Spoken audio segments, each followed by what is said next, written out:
नमस्कार, द देसी अड्डा पर आपका स्वागत है। मैं हूं राकेश तिवारी। देखिए, लोकतंत्र में इलेक्शन का पावर क्या होता है, इसे यदि आप देखना और समझना चाहते हैं तो मैं आज आपको बस एक सड़क की कहानी बताऊंगा। आपको एक सड़क की तस्वीर दिखाऊंगा। ये कुछ दिन पहले की सड़क है और ये सड़क अब बनकर तैयार होने के कगार पे है, बनने लगी है, इस पे काम शुरू हो गया है। क्यों शुरू हुआ? जो सड़क बरसों बरस तक नहीं बना था, उस सड़क का काम शुरू हो गया। तो इसके पीछे ये चुनाव ही है। देखिए, जब जब चुनाव आता है तो जनता के लिए सौगात लाता है। देखिए ना, अब जब चुनाव आया है तो कैसे जनता के लिए बरसात हो रहा है। 400 रुपये का पेंशन 1100 का पेंशन हो गया। 125 यूनिट बिजली फ्री हो गई। यानी कि जनता का मौसम अभी चल रहा है। अभी कुछ और दिनों तक चलेगा। जब तक चलेगा तब तक सौगात ले लेना है, क्योंकि उसके बाद तो फिर जब चुनाव हो जाएंगे तो फिर जनता को कौन पूछता है। फिर 5 साल इंतजार करना पड़ेगा। इसीलिए मैं कहता हूं कि लोकतंत्र में चुनाव होते रहना चाहिए, क्योंकि जब जब चुनाव होगा तब जनता का काम होगा। देखिए, जिस सड़क की मैं बात कर रहा था वो सड़क भगवानपुर प्रखंड के हाईवे से ब्लॉक के पास का सड़क है, जो ब्लॉक के पास से थाने को जोड़ता है। थाना जाता है ये सड़क। न जाने कितने लोग आज के पहले आते होंगे, जाते होंगे, इस सड़क को देखते होंगे। प्रखंड मुख्यालय के हृदय में बसा ये सड़क, ऐसी इसकी हालत सबने देखा, लेकिन काम नहीं हुआ। अब जब चुनाव आया तो बड़े बड़े नेता आए, थाने के तरफ गए। नजर तो उनकी तब भी पड़ती थी, लेकिन तब काम नहीं होता था।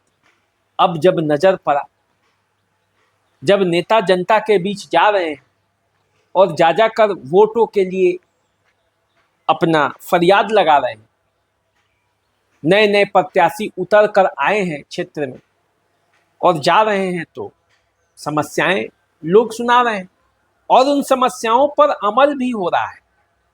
अब देखिए, महाराजगंज विधानसभा क्षेत्र के अंतर्गत ये भगवानपुर प्रखंड का ये सड़क, दुर्दिन था इस सड़क का, किसी का ध्यान नहीं गया। लेकिन अब जब चुनाव आया तो बीजेपी के जो प्रदेश प्रवक्ता हैं कुंतल कृष्ण, ये भी पहुंचे हुए थे। देखे इस सड़क की स्थिति, उस समय भी आवाज उठाया। लोगों ने इनसे मांग किया कि भाई, सरकार आपकी है, शासन व्यवस्था आपकी है, तो ये सड़क तो बन जाना चाहिए, छोटा सा सड़क है। कुंतल कृष्ण ने उस समय आश्वासन दिया और बातें की अपने स्तर से, प्रशासनिक स्तर पर, और उसका नतीजा सामने है कि अब इस सड़क पर काम शुरू हो गया। हालांकि सांसद का भी प्रयास इसमें होगा, विधायक का भी प्रयास होगा, किसका किसका प्रयास है ये मैं नहीं जानता, लेकिन जमीनी स्तर पर जो मुझे दिख रहा है 3 जुलाई के पहले और अब की स्थिति, उसमें अंतर ये है कि अब सड़क पर ईंट जो है वो डाला जाने लगा है, काम शुरू हो चुका है। कुछ दिन में सड़क बनकर तैयार भी हो जाएगा। तो इसका मतलब ये है कि जनता की आवाज तभी सुनी जाएगी जब चुनाव होगा। और इसीलिए मैं कहता हूं कि हर 5 साल पर चुनाव होना चाहिए, क्योंकि जब चुनाव होता है तो जनता की फरियाद नेताओं के कान तक पहुंचती है। और भी कई नेता आ रहे हैं और दूसरे दूसरे जगह पे जा रहे हैं, वे भी अपने स्तर से प्रयास कर रहे हैं, वो भी अपना काम करा रहे हैं। लेकिन ये जो तेजी है वो तेजी 5 साल तक बनी रहेगी, तब जाकर स्थिति ठीक होगा। वरना महाराजगंज जैसा प्रतिष्ठित विधानसभा क्षेत्र में जो विकास की स्थिति है वो सबसे पिछड़ा हुआ विधानसभा के तौर पर आप उसे देख सकते हैं। जिस विधानसभा क्षेत्र के नाम पर लोकसभा है, उस विधानसभा क्षेत्र की हालत, जो नेता जा रहे हैं, टिकट के जो दावेदार हैं वो जा रहे हैं, तो देख रहे हैं कैसी हालत है। महाराजगंज की तस्वीर और तकदीर को कैसा बना कर रखा है नेताओं ने जो आज तक आज़ादी के बाद से जीतते रहे हैं। अब न जाने कब और कैसे सुधार होगा, ये तो आने वाले समय में पता चलेगा कि आखिर कौन उद्धारक मिलेगा महाराजगंज का।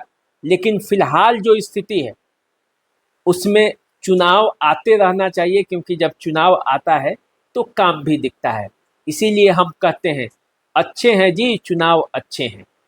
अभी दीजिए इजाज़त, चैनल को सब्सक्राइब कर लीजिए। आपका क्या विचार है वो भी कमेंट बॉक्स में लिख दीजिए। लाइक जरूर कीजिए, शेयर भी कर दीजिए। नमस्कार।